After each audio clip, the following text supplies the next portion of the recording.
They called us latecomers, primitive, fragile, a species that clawed its way into space with bones still wet from the oceans it crawled out of. But the galaxy would learn something they'd forgotten over eons of peace. Fire burns brightest when it's young, and humanity was still an ember. By the 32nd galactic cycle, the Orion Concord reigned supreme. Over 5,000 sapient species had pledged allegiance to its code of non-aggression. Conflicts were settled in tribunal halls. Expansion was regulated. War, once the great engine of change, had been carefully euthanized. But there were outliers. On the edge of mapped space, the Velthar Dominion still believed in conquest. Their fleet swarmed border systems, enslaving lesser species under the banner of unity through strength. The Concord issued condemnations, they passed resolutions, but not a single shot was fired. Enter Terra, a backwater world barely 3 centuries into spaceflight. A world whose people still sang songs of wars won and lost, whose histories were stained with the blood of revolution, of uprising, of saying no louder than anyone else. To the Veltar, we were nothing, an anthill before a flood. They made their first mistake when they attacked Mira's Reach, a mining colony under Terran protection. They thought humans would negotiate. We didn't. The Velthar fleet descended like a steel storm. 50 warships, bristling with particle lances and graviton shears, blacked out the colony's sun. On the ground, 12,000 human settlers prepared for the worst. But what greeted the Velthar wasn't panic, it was a single transmission.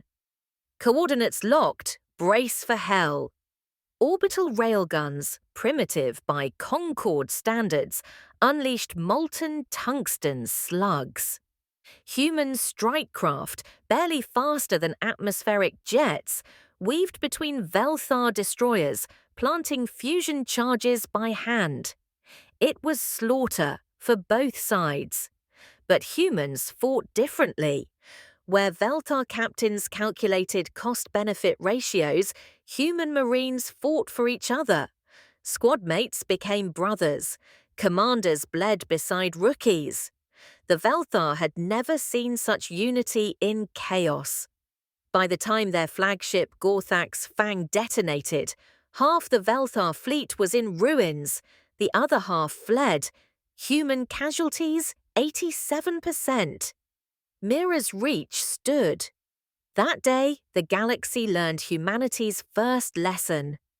We count victory in the ones we save, not the ones we kill.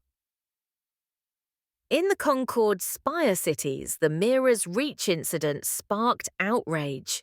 How dare they escalate? Primitive aggression. They should be sanctioned, not celebrated. Ambassador Elias Varro, Earth's envoy to the Concord, listened in silence. When his turn came, he spoke softly. You mistake restraint for weakness. We prefer peace. We treasure it. But do not confuse that with pacifism.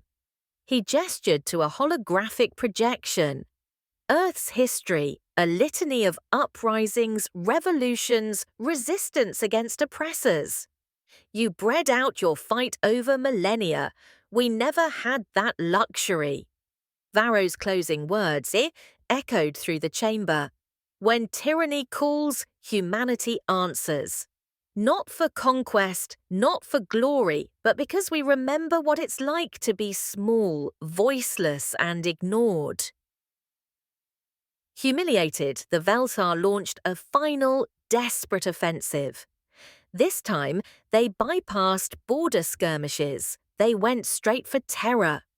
The Siege of Sol was meant to be a message. Instead, it became a legend.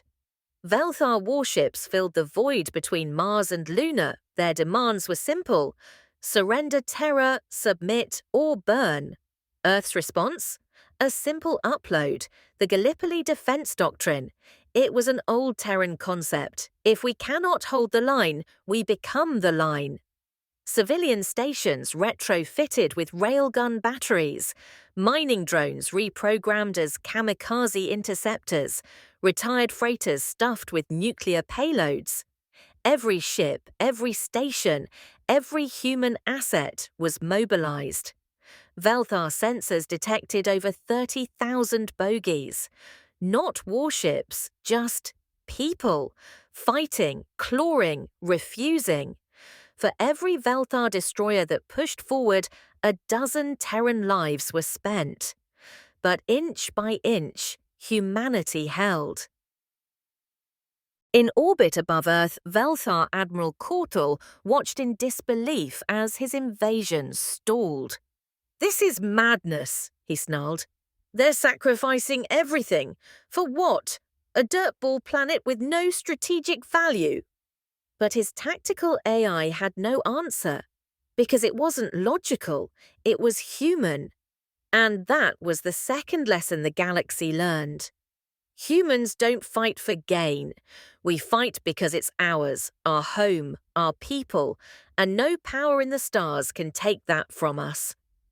When the Velthar flagship breached Earth's upper orbit, it wasn't Terran fleets that stopped it. It was a civilian transport. The SS Dauntless, a colonial freighter, rammed the Velthar dreadnought head-on. No weapons, just mass, momentum, and human defiance. Both ships were lost, but the invasion faltered. The Velthar retreated for good. The Concorde could no longer dismiss terror. We had no Dyson swarms, no singularity drives, but we had something the ancients had forgotten: resolve.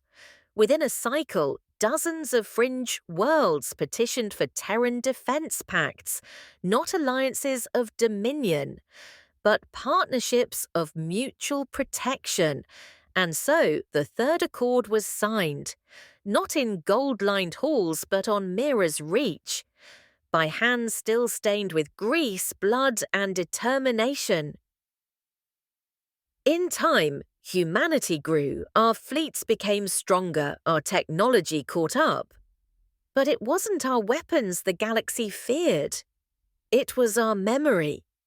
Because humans never forgot what it was like to fight for every inch of sky, for every breath of freedom. And in that memory, we became the ember that refused to die. We are terror, and when the stars themselves grow cold, we will still burn.